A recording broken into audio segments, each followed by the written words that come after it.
Good evening, everybody. Thank you very much for joining us this evening. Excuse me while I just switch around screens for a moment. It's brilliant to be able to launch REVTALK tonight, and it's really good to see so many people who I know have expressed interest in being part of it and joining in, and particularly tonight we've got something absolutely brilliant to kickstart it with. Just to say, if you want any questions, do you want to ask questions, please chuck them in the message section underneath the window, and then the ladies can answer your questions or talk about any of the subjects that people raise. Just to say, usual kind of Revs rules applies. Be nice, don't say anything you wouldn't say to the Rev, and hopefully enjoy and be inspired. Because I think this is going to be absolutely brilliant. So I'm going to hand over to Vicky Parrott and to Charlotte Vowden and to our guests here tonight. Thank you to them for joining us, and yeah, I'm going to let you take over, Vic. Okay, thank you very much. All right, hello everyone. Well, welcome to International Women's Day, which is all very exciting, and we are here chatting to some lovely ladies who are, well, they work in, live with, and generally love classic cars. So it's all very exciting. So I'm going to start with the obvious, and I'm going to ask you ladies to introduce yourselves. So should we start with you, Angelica? Can you tell us a bit more about yourselves? Yes, hello everybody, and happy International Women's Day. And I am Angelica. I was born and grew up in Mexico, and I ended up living in London through motor racing. I met my husband, Keith, and we live in London. I am a professional driver. I have been racing for more than 37 years, and I owned a very nice Mini Sprint 1960. We also own an Austin Hill in 1969, and I regard as mine as well. I drive, it's a special, it's a low-card special, and I drive that at the BSCC. And also I raced a Studebaker in Mexico, a 1953 very powerful car. So yeah, I'm a complete petrol head, and I love the sport, and I love to see all these women, you know, getting involved and getting into this amazing sport. Yeah, oh, that's amazing. That is like a Studebaker to a Mini Sprint as well. That is like the full range of stuff. No, completely. And the thing is, the Mini Sprint has 120 horsepower, and the Studebaker, we're talking about 650 horsepower. So the difference of speed and everything is just completely, it's just unbelievable. But I love it. And you said as well, so so you're a member of the Vintage Sports Car Club, is that right? I am. Yes. What did you say that you used there? I use the low-card special. Yeah, that's a 1928. Fantastic. Wow. What sort of stuff do you do there? Do with that one then? I do driving tests. I started doing those ones 3 years ago, and last year, that was the last one I was able to do before we all went into lockdown. It was the New Year's driving test at Brooklands. And I very proudly, I can say I won my first trophy there, my first class, first place, third place in class. And I absolutely love, because it's really challenging. People think, oh, it's an old car, but it's just to retain your memory, to transfer the map into the cones that you can see, and then drive around. Third place in class. Pardon? Sorry? I don't know. So I just absolutely love the challenge of doing these little driving tests, and you know, it's speed, accuracy, memory, and also the weather, because it can be really, really cold.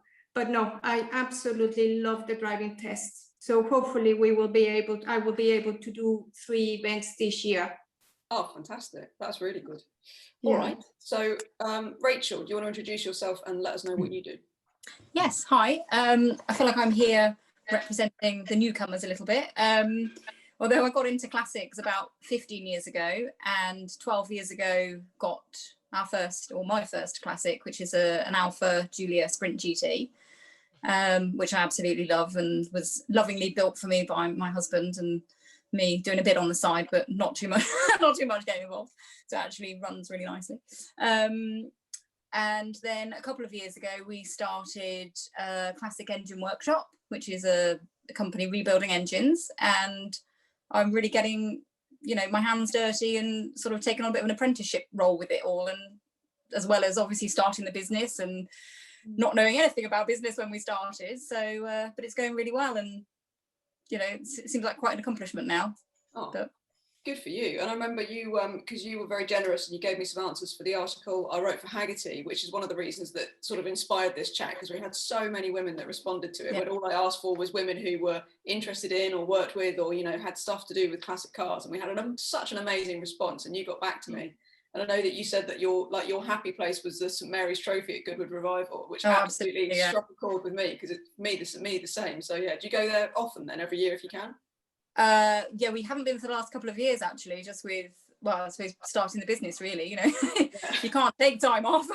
So we've missed out well, obviously last year wasn't on anyway, but it's yeah, we've missed it actually, so we're going to try and get there this year. But yeah, there's nothing quite like hanging over the fence. We like to do it at St Mary's Corner as well, just for the full St Mary experience. And yeah, there's nothing quite like it. I'd really like to, you know, be there running a car really. So and obviously it would have to be an Alpha, but yeah, you and me both. That would be an absolute dream for me, I have to say as well. But that's all good. So Sam, tell us a little bit about yourself. I'm a classic car dealer, second generation. Took over from my dad a couple of years ago. Currently got 31 cars on the books, 3 of my own that aren't for sale. And as well as carrying on the family business, I'm also sales director at Manor Park Classics, which is a relatively new business. And a lot of what we're doing is what we'd already discussed, sort of a completely inclusive classic car community. You know, with as much sort of focus on the £1,000 Morris Minor as the £1 million Ferrari. If it's a classic, it's a classic, and if somebody loves it and enjoys it, then it's equally important. And we're really focusing not just on the buying and the selling, but on the ownership bit in the middle, which is the best bit. That's why we do it all. But what we're really interested in as well is sort of people coming into the classic car market for the first time. A lot of people are sort of quite reluctant, and we're trying to dispel some of the common myths surrounding the classic car market and community. I think that's quite interesting. It sort of brings us into that the sort of first like big topic that we wanted to talk about, which is like, how are you actively trying to encourage those first time classic car enthusiasts, like, and how are you trying to dispel those myths? Like, what are you doing to stop people feeling alienated from a community that they want to be part of? Well, I suppose the first thing is I'm a woman car dealer, which is not necessarily the norm. So it's sort of a case of dispelling a lot of the common myths, and essentially it's reducing the risk. So I think people can be quite reticent about getting involved in something that they're unsure of, or they you know, perhaps would feel a bit silly asking questions if they feel like it would be embarrassing, or you know, somebody might undermine them. So the idea is that we have this classic car community. So you can come to us whether you're buying, selling, or just asking questions, and we sort of have this setup where if somebody wants to know who we'd recommend as a good trimmer or a good body shop or a good paint man. And the idea is that, you know, the mechanic you'd send a pre-war rolls to isn't the same mechanic that you'd send an 80s Golf to. So it's a case of pointing people in the right direction. A big part of what we'll be doing as soon as we can is car clubs and car meets, and much more of an inclusive sort of focus on who would want to attend, who'd want to get involved. I think social media is a great platform for us because we can show people what we're doing, and they can see that there's families there, there's women, there's children, there's modern classics, there's what people would consider vintage classics as well. And I suppose what we're trying to do is just make sure that people have access to information. It's readily available, and we're here to help, basically, as I say, not just the buying and the selling, but the ownership phase in the middle as well. Is there something that you see quite often, like what's the sort of biggest concern that someone who is coming into this that they often have? Is it the knowledge-based aspect, or? I think people, a lot of the things people worry about is the lack of knowledge and expense. So are they going to spend considerable amounts of money on a car that's then going to need the same amount again spending on it because they haven't realised it had a fault? So I think a lot of what we can do is reduce the risk in the buying process by sort of complete transparency. in terms of sort of pre-purchase inspections and the ability to come and run and drive the car before you buy it. We've got ramps, we've got engineers and mechanics that you can sort of draw on. But I think for me, a lot of people that come into it for the first time, and it does tend to be at the moment a lot of sort of 80s hot hatches, so lots of things like Golfs and Scirocco's that people always wanted back in the 80s, and they're now in a position to have a second car. So that's quite a buoyant market for us. And I think a lot of that is just putting people's minds at rest that, you know, they're easy to maintain, they're a heap of fun to run. Even just simple things like most people don't realise classic car insurance is £120 a year with breakdown. You know, they think that, well, it's £2,000 to insure my car, so it's another £2,000 to insure a second car. And it's just sort of, you know, educating people about sort of all, you know, how much easier it is to be part of the classic car community than most people realise, and that, you know, it's not sort of a closed shop at all.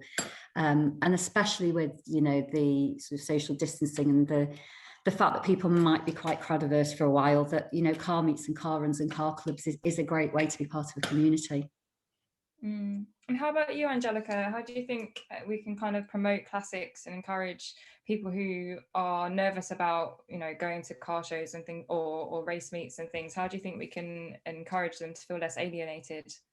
Well, I think they need to feel that, you know, it's a way of feeling inclusive. No, they can go with the family, and it's funny, you mentioned before that as a woman you go, and you said it before, they go and ask your dad questions, and the car belongs to you. And it's about making, you know, just, I always talk about passion, because I'm very passionate about about motorsport, and follow your passion, to ask questions, get involved, join a club, because joining a club, be a member of a club is really, really important, because they organize events, and sometimes it's a good way to start in the sport as well. And then, you know, it's a nice way to travel with you, if you have a boyfriend, if you are married, you know, as a couple as well. It's a nice thing to do, because not all the events are, you know, competition events. There are lots of touring events, and you go to nice places that some people like as well, that type of events, and you visit, you have nice meals, you have nice, so it's all inclusive. So I think women shouldn't be afraid of joining joining, having a classic car. Yeah, it's interesting, because that sort of raises one of the points that some of the that I sort of thought about when I wrote this article about, you know, how do we get more women and just anybody who might be a bit kind of scared of getting involved in classics. And I was thinking about this, but actually most of the women I spoke to were quite against the idea of a sort of a women's driving club sort of thing, or a women's classic car club, because obviously, you know, it does kind of immediately kind of segregate, doesn't it, rather than kind of being inclusive. I slightly object to it, if I'm honest. I don't think it should matter whether you're male or female. It shouldn't make any difference whatsoever. Yeah, well, that's the gist, isn't it? I mean, I think there are exceptions. I think there are, to an extent, I can see why maybe some women would find it kind of a more, you know, if they're on their own, and I don't know, maybe they'd find it more confidence inspiring. But I'm with you. I think ultimately it may be just a shift in you know, marketing and encouraging people into existing car clubs, and this kind of thing. I think that's a better way to go. On the car runs that we organise, we always have a sort of a mechanic in a van with a trailer on the back, and it's half the time you find if there's an issue, there's as many women that are fairly handy on the spanners as there are blokes on the general Sunday fun run. You know, I don't feel that, particularly the sort of environments in the communities I'm in, there's any segregation. I mean, you can imagine, having come up through the motor trade, that I have, and I still do, people will come to look at a car. It doesn't help my first name's Sam, so when we arrange it on email, I don't think there's sort of any pre-warning. And they do come in the garage. Is your husband there? No. Dad? No. No. Uncle? No. Son? No. We go through the whole range of potential men they could be dealing with before they sort of, oh right, and they actually realise. But I think just because it's a lifelong thing for me, it's something that I have just always not come up against, but I've always been aware of. Mm. Yeah, definitely. I've sort of been growing up in it, because my dad's a mechanic, and so I'm used to that, like, you know, bants between the men in the garage and the workshop, and I think it gives you a little bit of confidence to hold the road. But I think coming into the industry as a professional and as a classic car owner very recently, because there aren't as many women, we had a brief chat before we went live, and to say that it's quite nice to meet other women, because there are fewer of us visible in the industry, to feel empowered enough to go out there. And I think it's important that if you're not good on the spanners, I'm not, but it doesn't mean that you don't have a valid opinion, and you're just enjoying it differently. And I think that's where, you know, it's okay to sort of be not even owning up to it, but saying, I don't know that's not what I'm interested in, but I still love it just as much as you do. A lot of the men in the classic car scene are just the same. You know, they enjoy the cars, they love driving them, but they're not. Doesn't mean they're really good on the spanners. Yeah,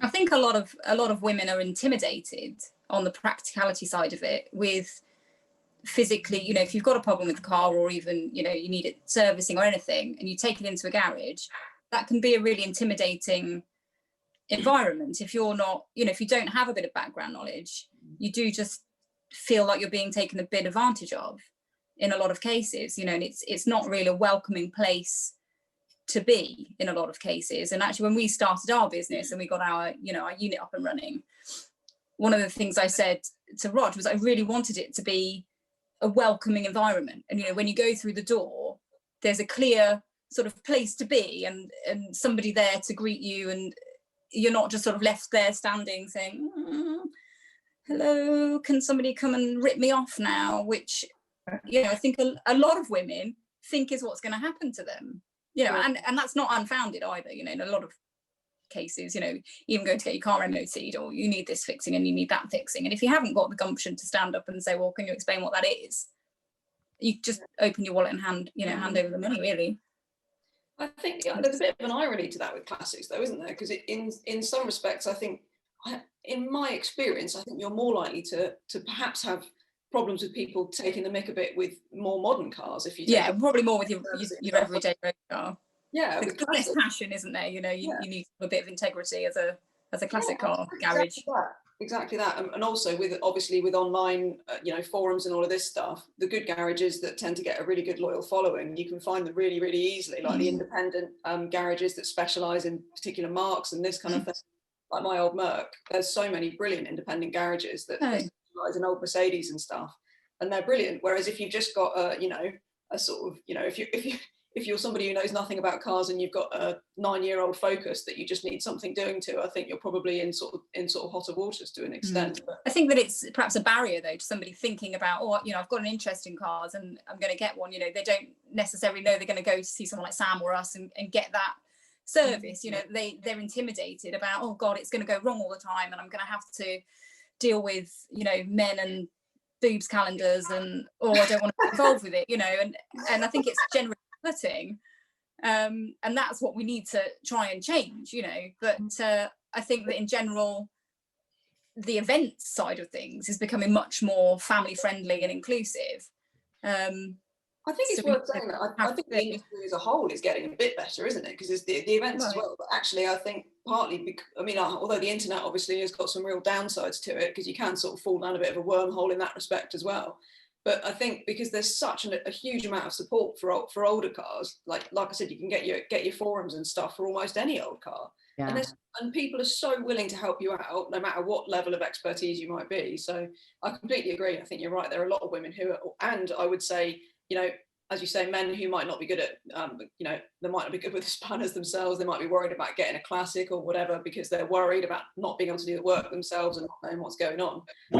Such a great support community out there for older cars, particularly, I'd say. I agree. I think a lot of people that work on the classics, they take a huge amount of pride in what they do. You know, a lot of it is there for the love of the cars, and a lot of the time it's about protecting a family business or a small business, and reputation seems to be much more important. And there seems to be a great deal of pride with most of the people I work with, certainly the tradesmen. A big worry for me is that these kind of skilled craftsmen and tradesmen are a bit of a dying breed, and I worry that apprenticeships aren't necessarily coming through for good classic spanners, trimmers, bodywork, paint shops, you know, and the worry for me is that there isn't necessarily the next generation coming through as quickly as we'd like to see, you know. And I think that sort of heritage trade is a big area that we're trying to get behind in terms of support. Yeah, same. I mean, we're members of the Association of Heritage Engineers, and so Dom is doing a lot of work with trying to get people outside of already having an interest in the classic car world. You know, once you've gone to a car show and you've advertised yourself, then you're preaching to the converted already. You know, those people are already interested. I know that he's trying to get, you know, YouTube influencers and things on board, local college as well. We're trying younger people. So we're trying to talk to local colleges as well, and sort of any training centres where I think that the issue is as well, there's quite a lot of legality and red tape around apprenticeships these days, and it's not necessarily as easy for small family-run garages to bring apprentices through the way it used to be, and that's obviously an area of concern as well. But yeah, I think that, you know, like I say, having access to good sort of service and maintenance partners is really important, and that's where we sort of, whenever we're talking to anyone about buying a classic car, so the big part of what we do is be there for the ownership stage as well, so that we can always point people in the right direction. I wrote a piece a little while ago about the Heritage Skills Academy and spoke to some of the apprentices there. And possibly this is something that, you know, as someone who races, Angelica, when you're driving an older car, you do nothing but focus on that car, and you should do that in a new car as well, but particularly with old ones, because you're smelling things, you're watching all the knobs and dials, and, you know, it's a very intense experience. And one of the apprentices at the academy was saying that the reason why he wanted to work with older cars was that it's not digital, it's something that's, the object is in front of you, you don't plug it into a machine, you're fixing and solving a problem. And so it's a break away from technology, and it's getting away from everything that we're bombarded with, and you're faced with a problem and you have to make the solution happen yourself. There's no diagnostic other than what's in here. And is that something you can relate to with your passion, is that when you're, you know, when you're in these older cars, there is nothing but you and that vehicle in that moment? Is that something that you enjoy about it? Yeah, absolutely. You know, you said it's a completely different thing from a classic car and a modern one. A modern one is, it breaks down, and you just need to call the mechanic. But an old car, you know, and actually they are treated more in a gentle way, because you're more aware of the noise, of the smell. And you learn, for example, I know I'm not a mechanic, but there's a problem, I know how to stick my hands into the whatever I need to resolve it. If it comes to push the car, if it comes to change, you know, things, I can do that. But yeah, no, it's owning a classic car, I think you learn as well, but you get into really, for example, in my case, I love my mini sprint, so I just learned. And because it was built from scratch, you know, like it was a shell and it has a long story. It was lovely to see how the car from a shell became what it is now. And at some point I was there, I remember that day my husband said, well, we need to go and help Dave to, to take off the old paint of the shell. I said, well, how many hours? 3 hours. Well, 9 o'clock until 8 o'clock I came, and I said, Dave, I admire your job. I will never do it again. But you know, all these things take time, take skills, and it's just lovely to see how many hours are put into a classic car to have, and then the joy to drive them. It's just unbelievable. And the other side that I love about classic cars is the smiles that they produce. Everywhere you go, people go like, wow, and the smiles, the little boys wave at you, and people come to you and talk about and bring so many memories of happiness. So for me, that a car can bring so many memories of happiness, happy moments for people, and share them with a stranger, because we're strangers. It's just great to have that connection. That's something that is just a car. For some people say, well, it's a car, but brings up, you know, nice feelings into people. I think when you're into classics, they're not just cars though, are they? You know, they have a bad day, you need to go for a drive, you know, you connect with them, don't you? You know, and Absolutely. even though I've grown up with them and they're the business, I do still have sentimental attachments to a handful of them. And you have a different relationship with a classic car than you do with a modern one. I can't remember the last time I looked at my temperature gauge in my modern truck, but I'm constantly keeping an eye on things like the temperature gauge and everything else that we have to. Is the fuel gauge working? And it's like you say, it's a completely different experience, and it should be hard work, and it probably is to people that don't enjoy it. But when you do, it's something that just always makes you happy. It is a weird phenomenon, isn't it? That the cars, I mean, even a lot of modern cars, the ones, the good performance cars and stuff, they just sort of they really do have a character. It's weird how you get this instant they do mechanical thing, and yet you still get this instant kind of connection to it. It's one of the strange phenomenons. And I think actually cars are, given that I spent an awful lot of time trying to be as objective as is humanly possible in reviewing a car, with what car in particular, who take a real consumer sort of level, very objective view of reviewing the modern cars, to their credit. I mean, it's an amazing road test team. And yet it always was a struggle, because to me, cars have always been a very emotional, very subjective thing, even the everyday mundane ones. I find that it's a peculiar phenomenon, like I said, of a machine that I don't think, I mean, I'm sure pilots would say the same about aircraft and all of this stuff. And, I think there's something about moving machines, but yeah, it's an interesting one. As you say, cars you definitely do get so attached to, don't you? Is that your favorite car then, Angelica? I'm interested. Is the Mini your favorite, or? Oh, your microphone's gone off, Angelica. Sorry. That's yeah, okay. I think it's my favorite because there's a love story behind. So this car was built by my husband. When I moved into the UK, I have been always passionate about minis, and he said, if you're going to own a Mini, it has to be special. So and it's a Mini Sprint that is more special, and it was chopped by Neville Trickett, that he is very famous back in the 60s. And also it's racy. You see my Mini, and it has racing tires, and the engine, there's the noise of the engine is very particular. So I love my Mini. So we can sell the house before my Mini, I think. So yeah. I love my Mini, and I love to drive the Mini around, and I love, as I say, every time we take it out to events, people come and they talk to us. You can't imagine how many people come to us to talk about the Mini, and they want to know, and you have to open the doors and you have to explain the story. So it's just really meaningful. Well, for me, I love my Mini. And Sam, I've got to ask, because you mentioned that you've got 3 classics that aren't for sale. So what are they then? I've got a C4 Corvette, an Indy pace car, and that was the last of my dad's, so that's why that one's really special. I've got a Chesil Speedster, which is the replica of the Porsche Speedster, but without the responsibility of the real thing, and a Volvo P1800 that I love. Oh, amazing! Yeah, a bit of a spread. I've got quite quirky taste in cars, but yeah, no, love them all, use them all, thoroughly enjoy them. But I mean, the cars that are for sale, I use them all, I run them all. The best way to keep an old car running is to keep it running. They don't like to be sat. So the ones that are for sale, obviously, I use as much as I can as well. It's a great way to get to know a car, and to be able to sell it confidently and comfortably. You need to be able to talk about it, quirks and all. Yeah.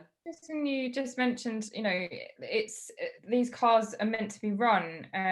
Now I've encountered a fair amount of judgment because I like to go on 2,000-mile trips in my 60-year-old car and things like that. And I've made a few modifications to the car in preparation for certain trips, and most of them are temporary. They can be reversed, and I've faced quite a lot of backlash is the wrong word, but a bit of criticism. Yeah. And has anyone else ever faced that sort of? We get it.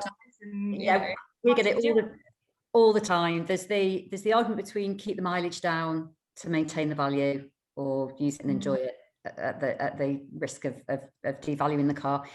And there's also things like electric fuel pumps, electric ignition, lots of what I consider to be very sympathetic modern improvements, but a lot of purists don't don't necessarily agree with that. So I tend to, you know, if you want the car to start and be as usable as possible in modern traffic, then there are some, I think, very, very sympathetic upgrades that you can make.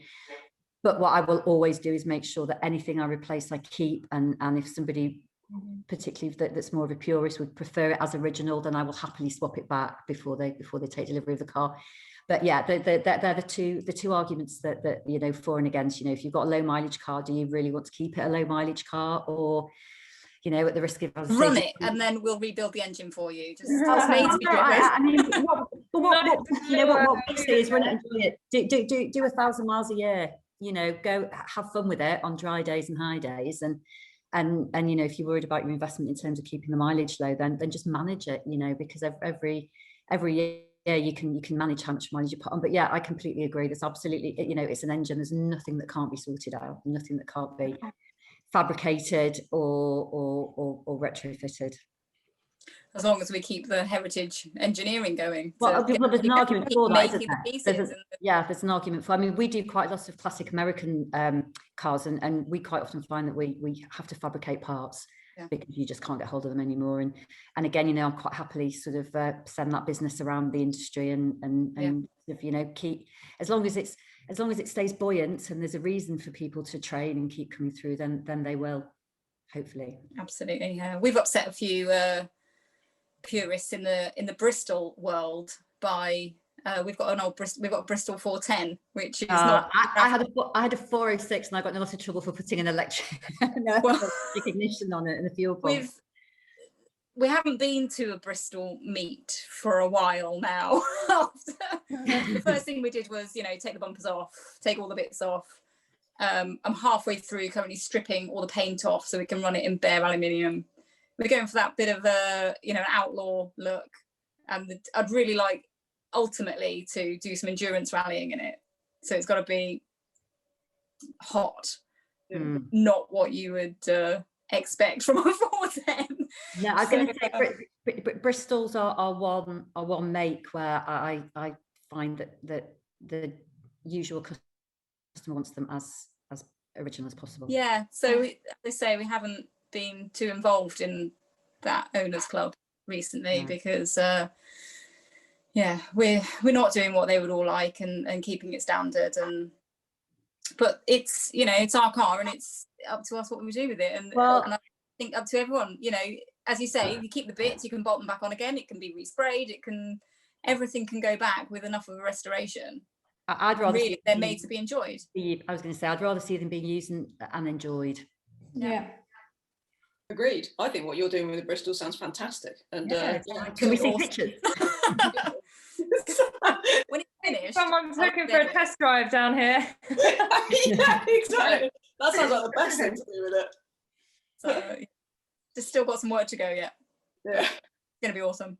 Yeah. So Vicky, do you use your Alpha regularly? Oh, that's Rachel that's got the Alpha. I've got. Oh, is it? Sorry. I've got a shabby old Mercedes SL 92 R129 SL, which is I actually, to my shame, it's sat in the storage for a good 2 and a bit months over Christmas and stuff, and I got it out last week, and it started first time, ran really well. I just got it out, and it's just I don't know. I spend a lot of my time in brand new cars, and getting that thing out. By many people's standards, I mean, we've talked about like pre-war cars here and stuff. I mean, the Merc is modern by those standards. But it's still a completely different thing to any modern car, and I just love it. And also, I like it because it's actually very much at the other end of the scale to a lot of the stuff that you ladies may be talking about with, because it cost me $4,000, which is a lot of money to me, but it's also not so much that I'm precious about it, and it means that I actually bought it because I was thinking maybe I could kind of do a few bits to it and make a bit of money on it. And within about 6 months, I decided I liked it too much and was just going to keep it forever anyway. So it's now mine, and I've had it for 3 or 4 years. And she sits there and looks at me and needs things doing to her. There's a lot that needs doing to her, but I'm really, as you say, I'm emotionally attached now, and I really like the idea of just keeping it, really. So and running it. I'm not precious about the mileage. I'm not precious about what we do with it. and it's just lovely to drive, really, and pretty low maintenance, really. Touch wood so far. Yeah. I mean, big things can go wrong with them, obviously, as with any car. But yeah, as old cars that you can get for quite little money go, they're a really good option actually for just being a lot of cars. Yeah, and they look brilliant and just great fun. So yeah, I love it. It's all good. Cool. But yeah, so there's that. I wanted to go back a little bit to you. We touched on it earlier, but I wanted to talk about getting younger people involved in classic cars, because we talked about Sam, you mentioned sort of doing stuff with the colleges and this kind of thing, and this is also something that Rachel brought up when I talked to her previously, with the idea of actually getting sort of school-age children almost involved in it, because you know, I imagine you'd all be in favour, but I mean, Rachel mentioned the idea of actually talking about, you know, people like Pat Moss and you know, Michelle Mouton and all these incredible women, and actually talking about them in schools, because it would be an inspiration to, you know, young boys and girls and all this kind of thing. And there was a campaign that Mercedes did on, I can never say her name right, it's Evie Rosqvist, and she won the 1975, I think, Argentinian touring car Grand Prix. Incredible story. And they ran a campaign especially for school-age children, where they got these little girls who were at school, and they gave them loads of toys, including cars or Barbies. They all played with the Barbies and stuff. And they were like, why do you play with that? And they were like, well, you know, it's a girl's toy, isn't it? I don't play with cars, they're for boys. And they showed them this clip of Rosqvist winning the rally. And they all sort of changed the way they were behaving towards the car. And it was really interesting to see them behave like that. And I'd really like to see more of that. I don't know if you guys have got sort of thoughts on what else could be done, or I just think there's so much in automotive, aerospace and all of that that could be done to encourage younger people in. It's something that I think we should sort of do a bit more of, really. Mm-hmm. I mean, as you know, I absolutely agree. And it's not just about getting them interested in the idea of driving either. You know, it's that sort of aspirational thing. You know, you can see that a woman can do anything. And not only did Evie Rosqvist win the Grand Prix, they absolutely smashed it out of the park. It was an all-female team, and they won every single stage of the race, and then won by a 3-hour lead, which, you know, they said that they didn't want her to compete, and they said that she couldn't finish. And then out of nearly 260 teams, only 40 odd finished.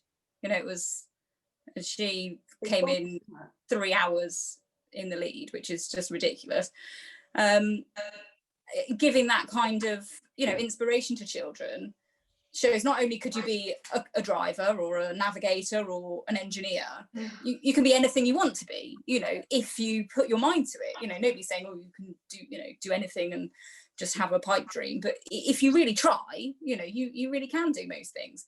Yeah. And it's that kind of inspiration that I think the kids need, and just opening up their eyes to the world, really, and changing the gender stereotype that is still there, you know, around girls doing more social and communicative things with dolls and tea sets and all the rest of it, and boys doing the mechanical and, you know, sciencey side of it. Yeah. Well, you can, you know, if you took you know, I can imagine in the school playground, you've got a car there, you've got an old car, you've got a new car, and you can talk about the future, you can talk about the past, you've got heritage, you've got, you know, sustainability, but you also look at the car as an object, and you could say, you could be the person that chooses the trim, you could be the person that invents paint colors, you could be the person that writes about cars, you could be a photographer, you know, there is so much to the industry and to the kind of like passion that just doesn't get talked about. We seem to get really fixated on, you know, the kind of like, oh, it's just, if you don't know the practical things, then you're not interested, and you don't have a space in this community. And it's like, actually, there is so much more to it, you know. And female rallying like drivers and racing drivers, I never knew how many women do that until very recently. And I think Vicky's post about her story was a perfect example. You know, it's like incredible, but you don't see it, you don't think you can do it.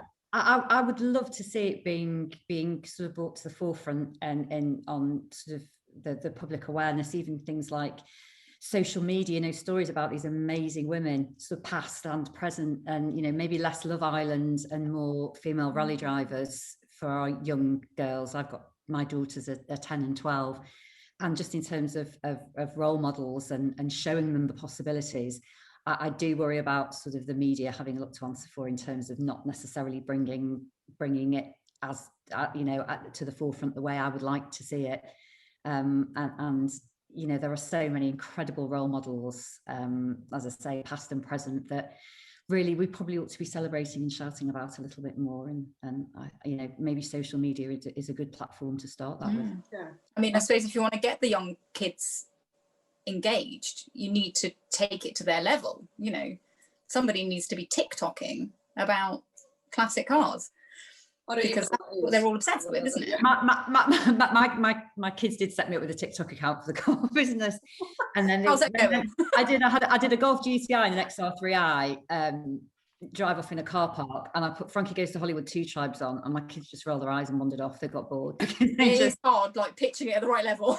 It is a little bit difficult. But no, I mean, you know, my children, like me, have always been dropped off at school in weird and wonderful cars, and they just sort of take it for granted that that's the norm, as did I. But it's only when their friends will make a comment that they suddenly realise that it is maybe not the norm, and they swing between being slightly embarrassed and feeling quite cool about it, depending on the car or on the comments that are being made about that car on the day, sort of thing. Yeah. But yeah, I mean, I do think, I mean, Angelica, what you do is absolutely amazing. I'm fascinated, and you know, it would be great to see more people like yourself and Rachel sort of talking more openly about the sort of the possibilities in terms of career or even just hobbies that there are for the kind of young girls to be aspiring to. Yeah. Exactly. I mean, it almost should be on the curriculum, shouldn't it? A small part you should just be dedicated to talking about, like, the women who've done incredible things in motorsport, in automotive, in aerospace. And just day to day. I mean, I'll give away my age now. I'm 50, but when I was 18, left college, I went to my dad and said, right, I'm ready now, and I was actually told it was no game for a bird. Well, my dad thinks that word, which he changed his mind about a few years later. But even in the 80s, it was a bit of a, you know. No, it was impossible. It was really difficult, yeah. Because I said to my dad, I'm ready to come to work, you know, and he said, well, I don't really need a secretary. And so, well, that's handy because I don't really want to be one. Not there's anything wrong with that, but that wasn't where my aspirations were. And it was very much, even in the mid-80s, no place for a woman, really, in terms of long-term career. And you know, I do think, obviously, whilst I'm in the minority, you know, there are more and more of us coming into the industry, and it's all born out. You have to have a love of the cars to do it. You know, it's not something you go into necessarily as a sales career path. It tends to be because of the cars, and I think the more people we can sort of bring to the community, enjoying the cars for the cars' sake, the more people will maybe want to follow it as a career. Yeah, exactly. I think it's a no-brainer, really, just knowing how. I mean, it's not just that, it's just fantastic stories, isn't it? It's incredible things that people have done, and it's showing what women can do in all kinds of industries, you know, and even, you know, it's like, you know, it was a woman that invented the windscreen wiper and all this kind of thing, just stupid little things like that. There's so many cool facts and amazing, you know, women who really influence stuff. And I'd love to see more of that. I'd like to see more everyday education, really. But it's not so much about, you know, car clubs for women. It's about women feeling comfortable going to car clubs. Yeah. Exactly. I think is the difference, really. Yeah, and it's the funny thing is, I think most car clubs are quite inviting these days when you get there, but it's having the guts initially, and it's because a lot of them don't really perhaps promote things as actively as they could, and you know, it's doing more stuff like this, isn't it? It's just getting more out there and making people. Yeah, I mean, I think already women involved. So I think the more people see, you know, posts on social media of a car club, load of people having a great time, including a load of women, then more women will probably be more comfortable going, knowing that they're not going to be the only one there, perhaps. I don't, you know, I get, you know, I understand that it, you know, it can be quite daunting, but I think, you know, we can show that it's not. I think the best way to do it is to actually get out there and show people that we are still very much part of the community, and everybody's welcome. Yeah, you're absolutely right, because I still, nowadays, it's unbelievable. It doesn't matter where I go. I find that little girls will come to me, she's a woman and she's racing, and the face of, I can't believe that there's a woman there. And I'm thinking, shouldn't be like this, because there are so many girls out there racing. And as you say, not only racing, behind the scenes, under the bonnet, repairing cars, marshals. I can, every time we go to a track day, or there are so many marshals. So and people that organize events, the women that are behind organize, the secretaries are women. So there are so many women involved in the sport in so many different areas. So and I just wish like parents will take their children to all these events just to give them the opportunity to discover. I think there's a misconception that it's an incredibly expensive sport. But again, it's just educating people, isn't it? It's making people aware that you can just go along, watch test days, watch track days, and let the kids get excited about watching it first of all. But where do you see the opportunities for young people to get into racing, Angelica, particularly if young girls want the opportunity? I don't know. I think they can start going karting. For example, I remember we go to Goodwood every day because we have a little business and we set up, and so we're there Thursday, Friday, Saturday, Sunday. And I remember one year, it was a whole school that brought a whole class. And all the little children, girls and boys, they were dressed to the era because we always do a Goodwood revival. And the excitement for them, and I'm pretty sure that they will never forget that day. And I'm thinking more than one of these children is going to come out of this event saying, I want to race cars, or I want to repair cars, because they had the opportunity to get on a car as well. And they were cute and were so excited. And so I think there are so many things that we can inspire the new generation, because you're absolutely right. Every time I go, for example, I see it at the VSCC, and nothing wrong, it's the older guys, we're getting old, that the people that are driving the cars, we're getting old, and you don't see young people coming into the sport. And I can see it into rallying, and I can see in different sports that it's just the people that are older that are carrying on the sport, but we're losing all these generation that can start very young, get into the sport and become somebody else, or driving classic cars as well. When we go to events that it's just a tour, most of the people we're older, and we're not seeing this young generation. And that's translating into the sales side as well, in that cars are a much harder sell now than they were 10, 15, 20 years ago. Yes, like because of the money side of it, or because it's the style of the car, or what? Yeah, no, I think it quite often comes down to just the audience for the cars and people who've got an appetite for them. They are, Angelica, pre-war cars they're hard to drive.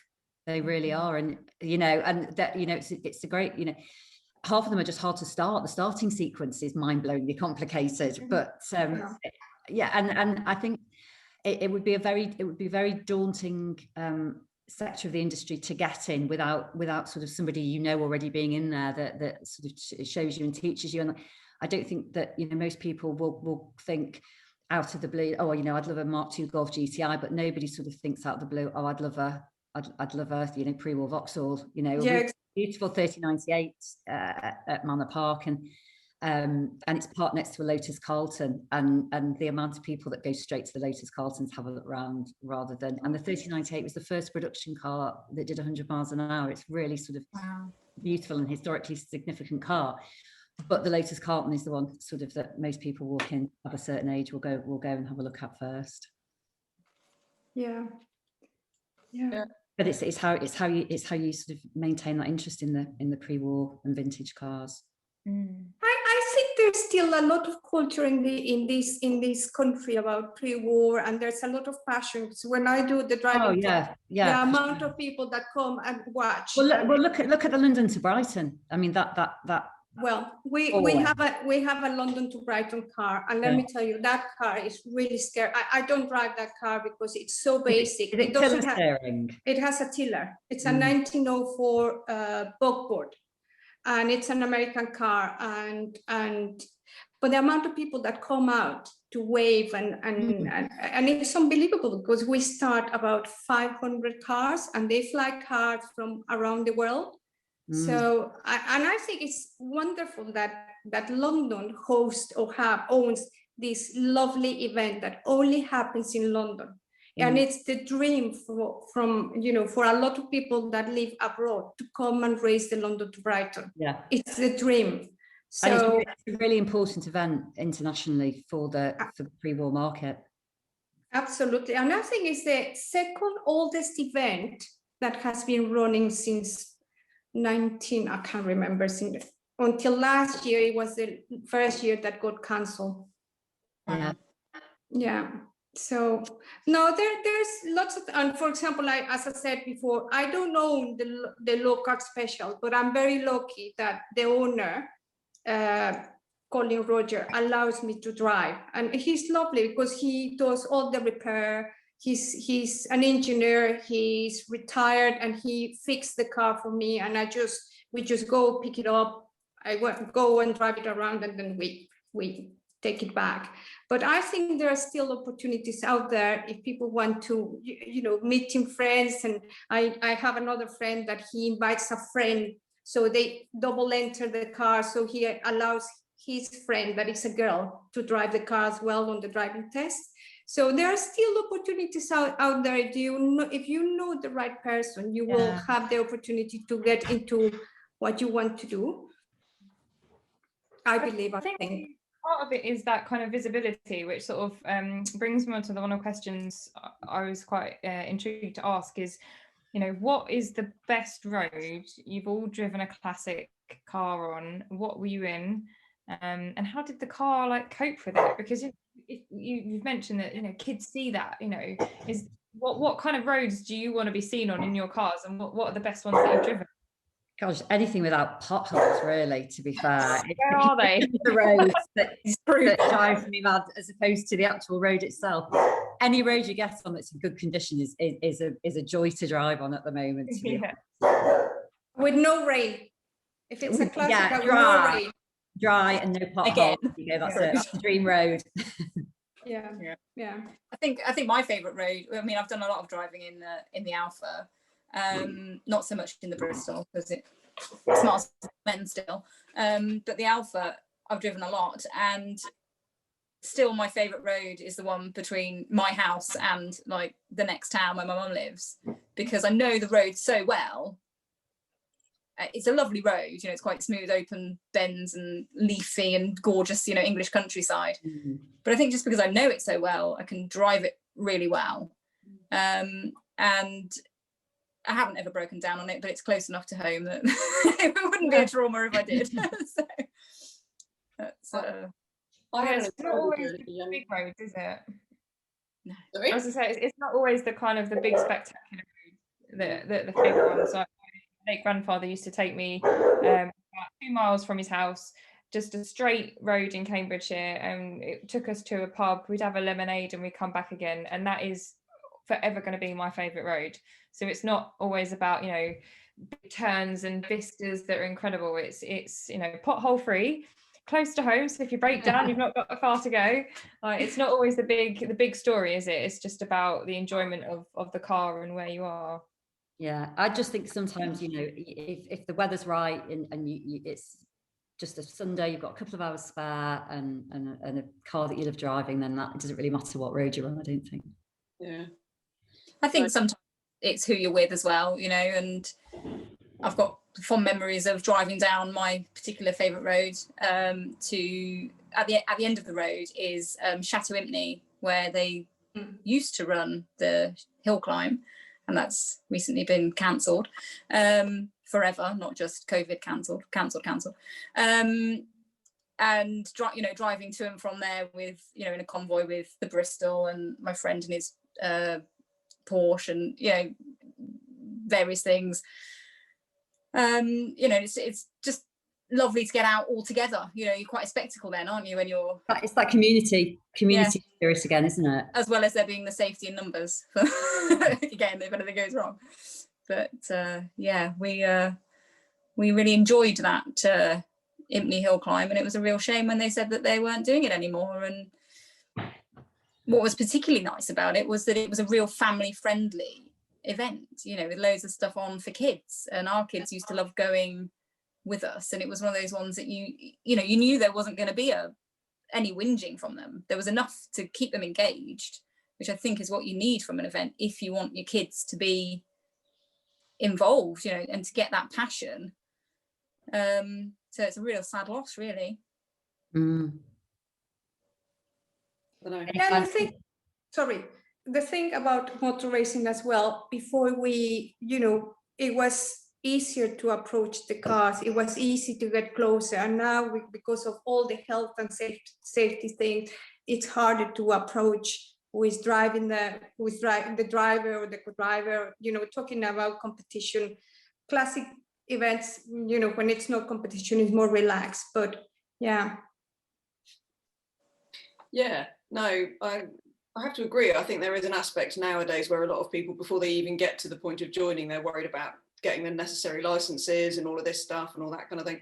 I suppose I would add on that front that there is always, I think, if that kind of is concerning you, you could always go in by joining a club like the Sports Car Club, or there's loads of local car clubs and this kind of thing.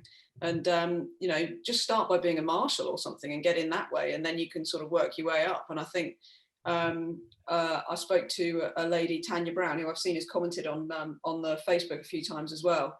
And she's club secretary for Vintage Sports Car Club. And I know she's done a lot of marshalling, and she said the same thing, just in terms of getting people into it, is that actually just getting involved on that front. And also, I mean, marshals are so crucial to everything in terms of motorsport, as we all know.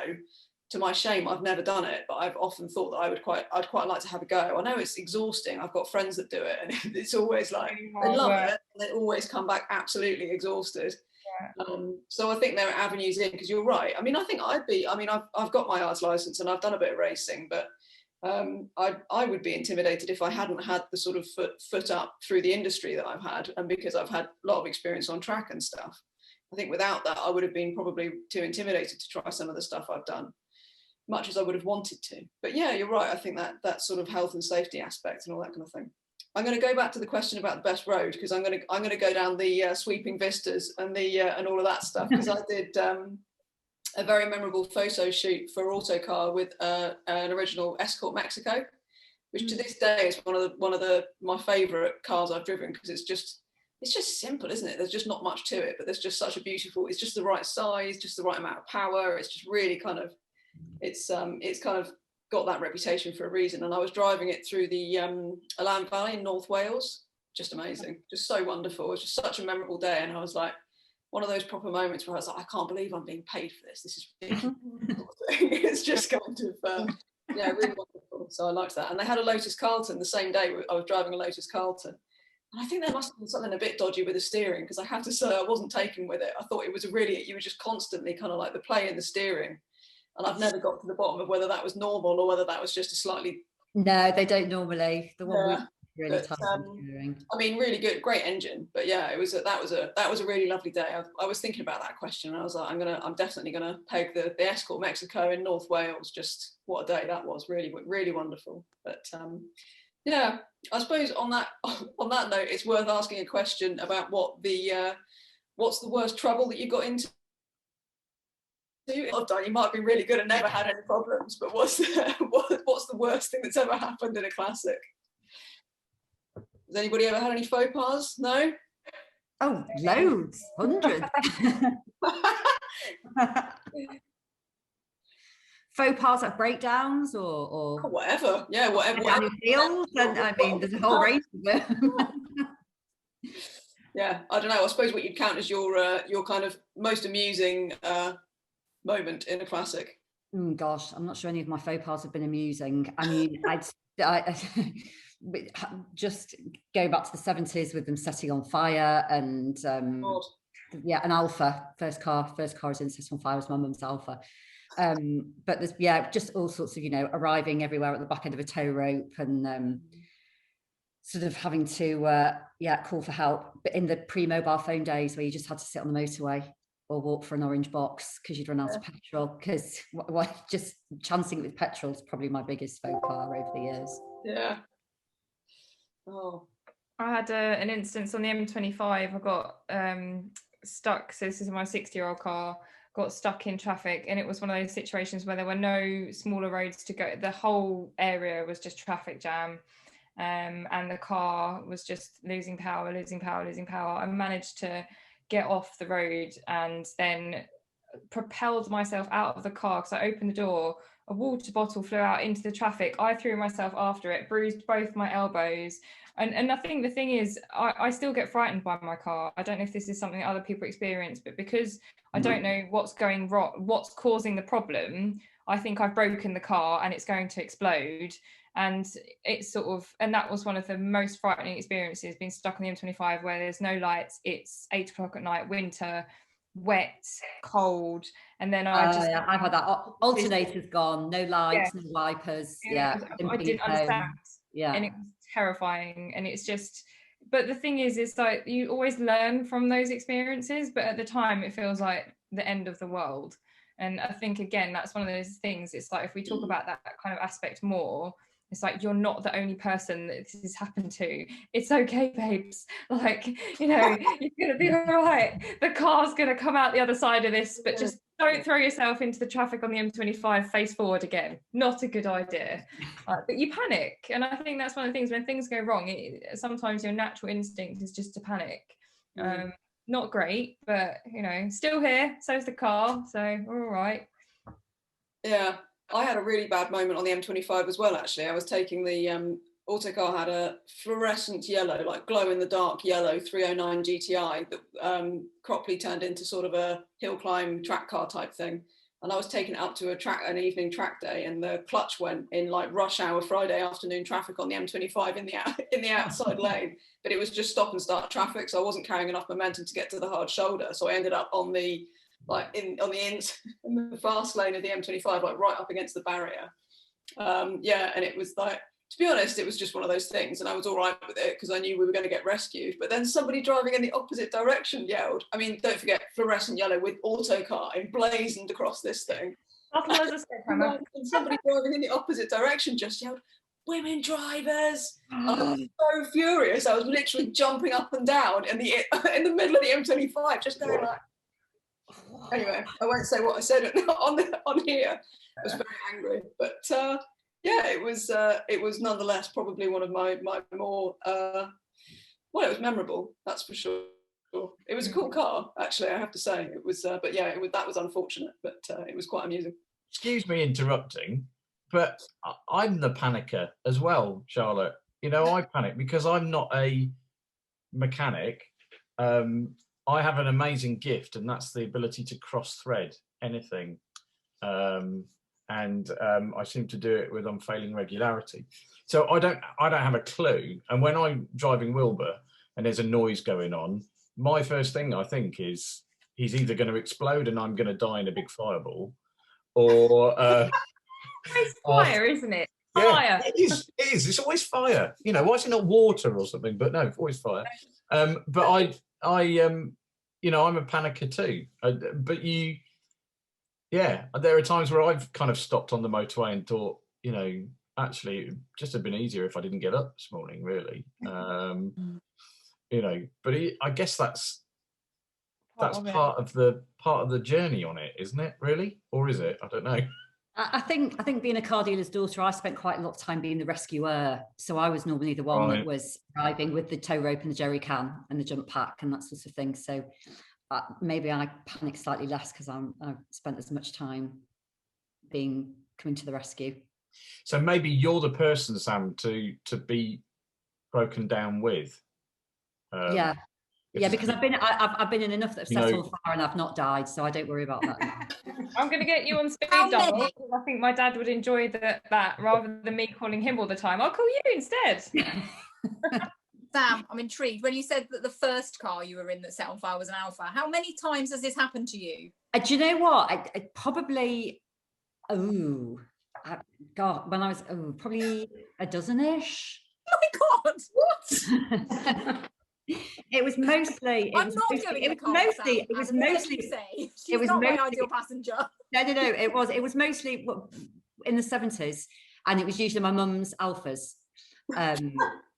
that Alpha's a bad name, Sam. that no, but I think she used them as sort of the family daily runners, and she'd take us all off to Blackpool to the day and back and just overheat them, to be honest with you. But yeah, we didn't have much luck with Alphas when I was young, but we've had a couple of some of the big old American.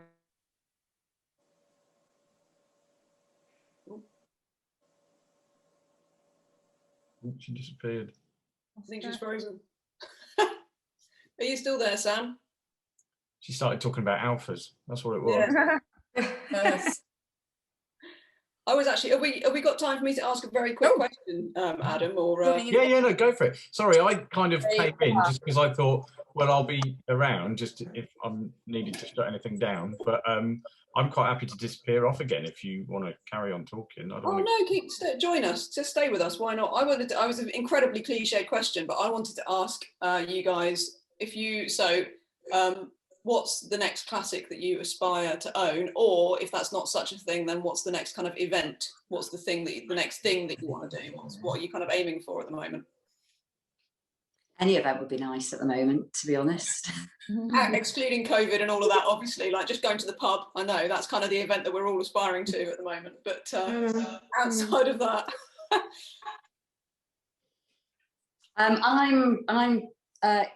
I've put a bid in on a C1 Corvette that I'm quite excited about. That I've not had a C1 Corvette before, so that's an auction at the end of April. So that's my next, fingers crossed, maybe purchase. Is that for you to keep or for you to sell?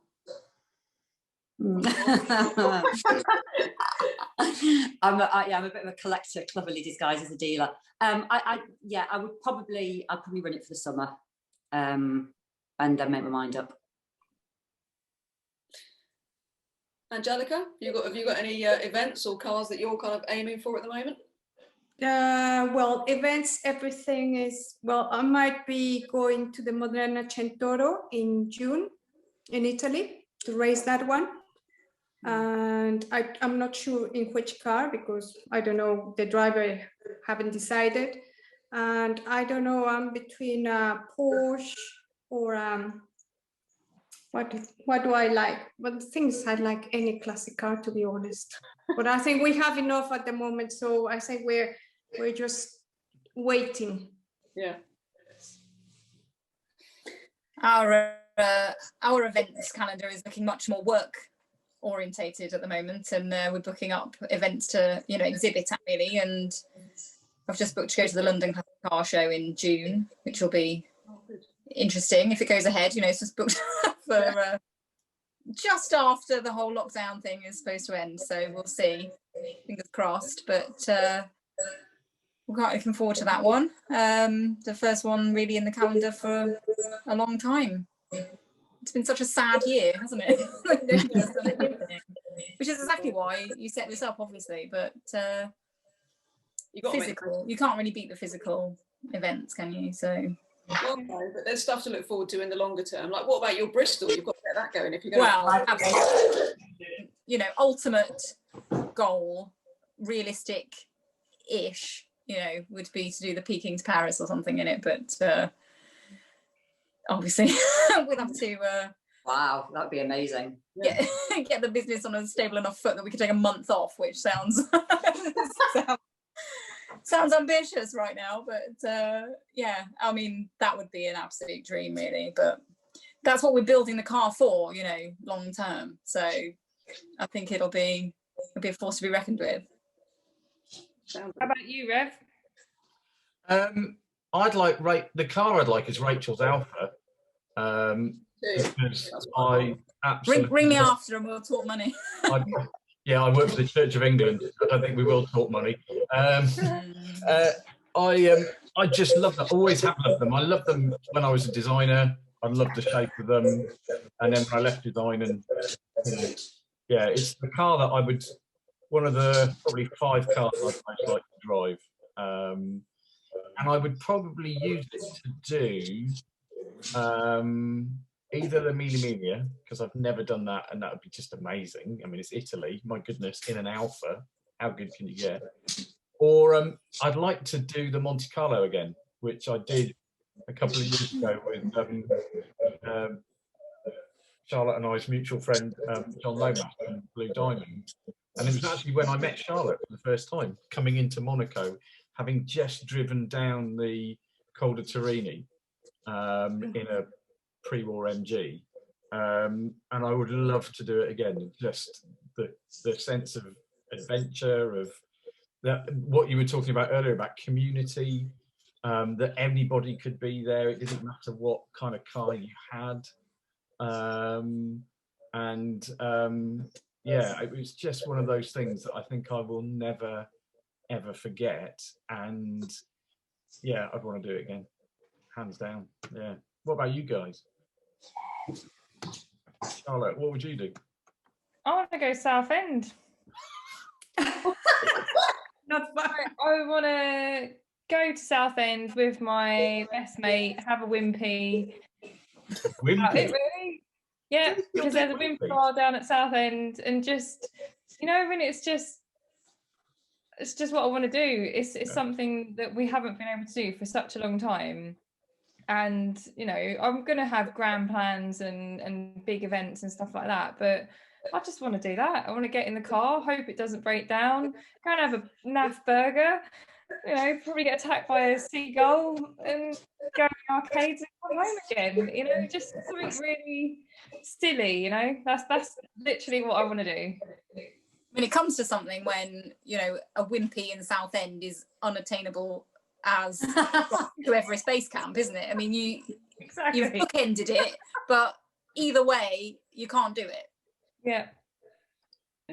So and yeah, I think I've not been to a lot of the big car shows before, so they're all sort of on the list. You know, I'd love to go to them all. I'd love to do rallies. I'd love to go to all sorts of things, but it's just, as you say, you can't do anything at the moment. So, and that is like the dream right now, is just to have the freedom to get in any car, I suppose, and just go somewhere, even if it is Southend. You're living the dream, you are. Living the dream. Absolutely. What about you, Vicky? Where would you go? And in what car? Well, I've got all sorts of ambitions. I suppose in the longer term, I have to say Mille Miglia that's probably the thing that kind of really tops it for me. That's what I really, really want to do, and I've not done it, and I would love to. I'd do it in anything, but I have to say that Rachel Alpha, I'm with you. That is qualified. I don't think it's old enough. No, but I mean anything. Yeah. I know. I'm very. Anything, but some of my colleagues have done the Mille Miglia in old Jags and stuff, and I'm insanely jealous. But I mean, honestly, I would do it in anything. It's just the trip and the experience and all of that stuff. But I have to say, on a more realistic level, we mentioned karting very briefly, but I mean, I'm hoping that, you know, towards the second half of this year, maybe I could get a bit of karting in, because I really enjoy endurance karting events, and I know that it's hard times for a lot of people, but I've seen that Buckmore Park, which is my favourite kart track, they're really struggling at the moment, and I'm really, really fingers crossed, hoping that they're going to get back open again soon, because they do some really amazing endurance events. I really, really want to. My husband's annoyingly good at karting, and I want to beat him and my friends, basically. So I think on the more realistic level, I really want to go karting. Actually, I want to do a really good karting endurance event, and I suppose also wanted to go North Scotland for a long time. Just take the Merc, go and do, if I've got time, do the North 500, something like that. I'd really, really love to do. But yeah, so all of those things really, but probably starting with karting, I imagine. So yeah, those are kind of the ambitions. Fantastic. Lovely. I definitely want to borrow Rachel's Alpha though. That's just, you know, or if Rachel ends up doing the Mille Miglia and she needs to kind of pocket priest, I'm your man. I'll just in the back and just kind of come and see us, Adam, and I'll let you take it for a spin.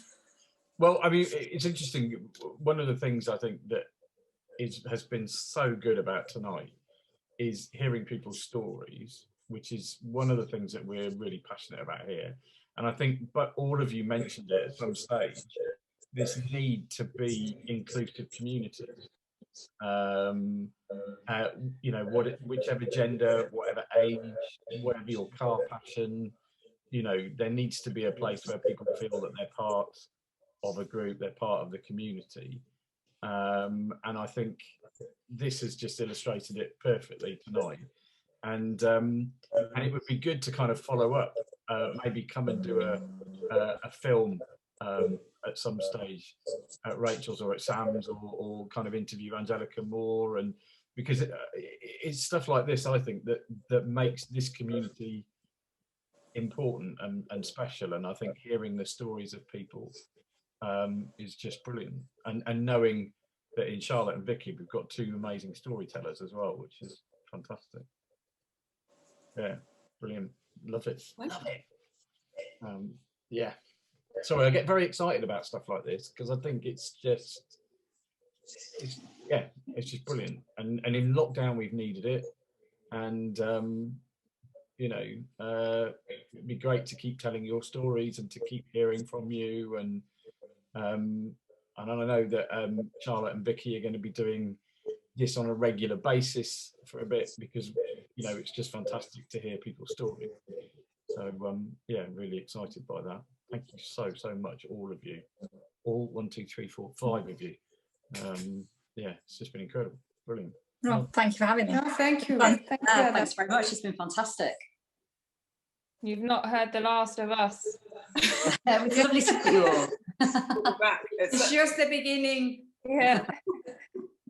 Yeah, but you ladies have been incredible. You've been fantastic. It's been such a joy talking to you. And the annoying thing is that there's so much more to talk about as well. But I'm sure hopefully we might get a chance another time. You never know. Maybe there's got to be some kind of actual real life face-to-face Revs meetup at some time later this year when we can, hasn't there? A real. We'll have to ask Boris. Yeah.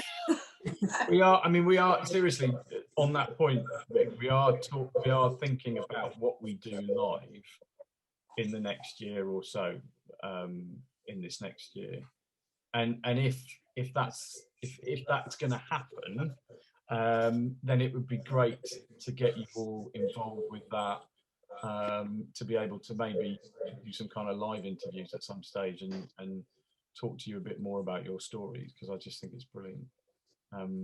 Yeah, it'd be brilliant. Thank you so much. No, thoroughly enjoyed it. Thank you so much for involving me. Thank you for coming along. Thank you, ladies. It's been really good.